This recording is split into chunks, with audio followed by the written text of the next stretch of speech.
Widely recognized as one of the most iconic stars of all time, Lucille Ball's dazzling career was a testament to her exceptional talent and unflagging determination. In this video, we'll delve into the labyrinth of anecdotes and testimonies, piecing together a portrait of Lucille Ball that balances her comic genius with an equally fiery temper. Facts First presents Lucille Ball's co-stars confirm the truth about her bad temper. She bossed everyone around. During the peak of his fame on The Odd Couple TV show, Tony Randall made a memorable guest appearance on an episode of Here's Lucy in 1971, titled Lucy and the Mountain Climber. In the episode, he portrayed a mountain climber whom Lucy believed she could outperform. From his time on set, Randall remembered Ball's intensity and stern demeanor that was frequently observed behind the scenes. Randall noted that many found her incredibly challenging to work with.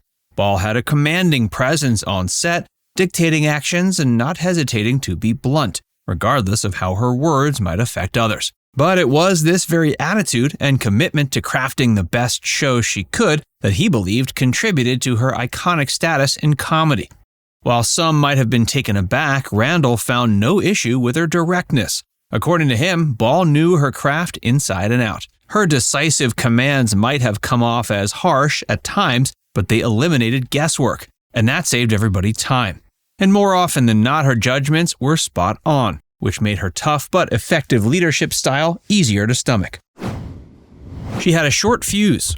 Lucille Ball's on-screen vivacity and charm belied an incredibly driven, complex woman, tightly wound with a fervor that could only be matched by her comedic genius. With a high-octane personality and laser-like focus, Ball had little patience for ineptitude, laziness, or deceit.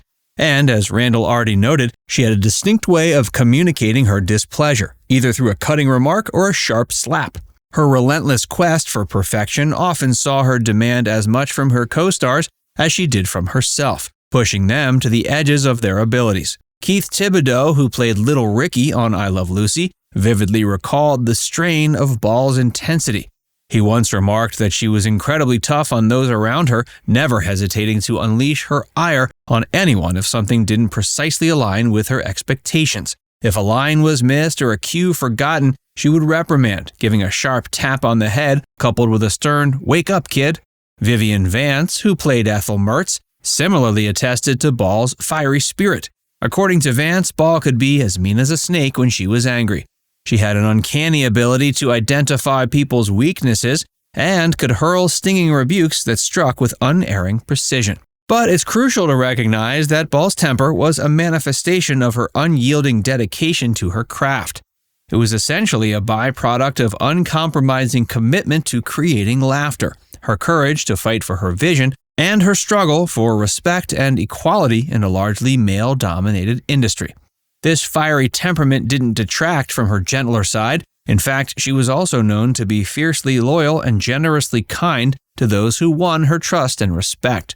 Carol Burnett, a close friend and frequent guest on The Lucy Show, encapsulated this duality with this fascinating quote. She never censored herself. Whatever she said, she was thinking and it came out.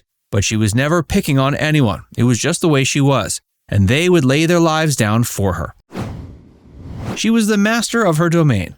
With a distinguished career decorated by numerous Emmy and Oscar wins, appearances in more than 100 films, and performances on both stage and screen, Shelley Winters was no stranger to the intricacies of filmmaking. Her path crossed with Lucille Ball's when she guest starred on Here's Lucy, featuring in the 1968 episode Lucy and Miss Shelley Winters. In the episode, Winters played a character named Shelley Summers, who seeks Lucy's assistance to shed weight for a film role. Winters, despite her extensive experience in the industry, found herself in awe of Ball's commitment to the minutiae and her comprehensive knowledge of every behind-the-scenes operation.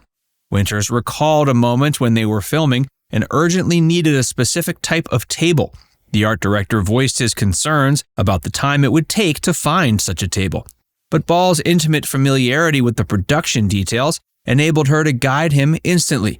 She directed him to the exact location of the needed table, the second aisle, fourth bin, second shelf, leaving Winters thoroughly impressed by her remarkable grasp on every aspect of production. Desi was equally temperamental. As Lucille Ball depicted in her book Love, Lucy, her relationship with Desi Arnaz was a study in contrasts. Arnaz was an exuberant spirit who radiated charm, and in the right moments, he could be delightful company. But his restless temperament and constant need for movement and activity were equally prominent facets of his personality. He was perpetually on the move, whether to the golf links, his newly acquired motel, gambling tables, or his yacht. No sooner would he ensure everyone was comfortable at home than he would vanish on another adventure. Such behavior often led Ball to introspect, wondering if she was somehow at fault.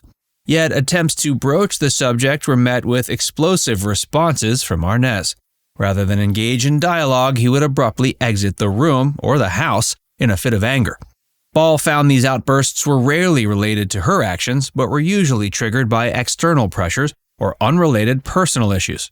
Stress from work was a significant trigger for Arnaz's irritability. It was a stark contrast to his demeanor at Desilu, where he was known to be a considerate and understanding boss. He had a genuine appreciation for creative people and was willing to provide them with the leeway to operate in their own rhythm, as long as they fulfilled their responsibilities. But at home, a minor trigger like a missing button from a shirt could set him off. She was a perfectionist. Before making her mark on the red carpet, Joan Rivers was an up-and-coming comedy writer and stand-up comedian. Her career took off after a break on The Tonight Show, where she became such a familiar face that she often filled in for Johnny Carson. In this capacity, she had the opportunity to interview Lucille Ball multiple times. In 1973, Ball extended an invitation to Rivers to guest star on an episode of Here's Lucy, titled Lucy and Joan Rivers Do Jury Duty. The plot revolves around Ball and Rivers' characters who find themselves at odds during a jury duty stint, spending an intense night together in a hotel room. While on set, Rivers couldn't help but be astounded by Ball's authoritative presence and her meticulous attention to detail. She recalled a specific incident during filming when Ball halted the scene, insisting the camera angle was off by a mere 3 inches. Despite the crew's initial dismissals, Ball stood her ground, demanding a measurement.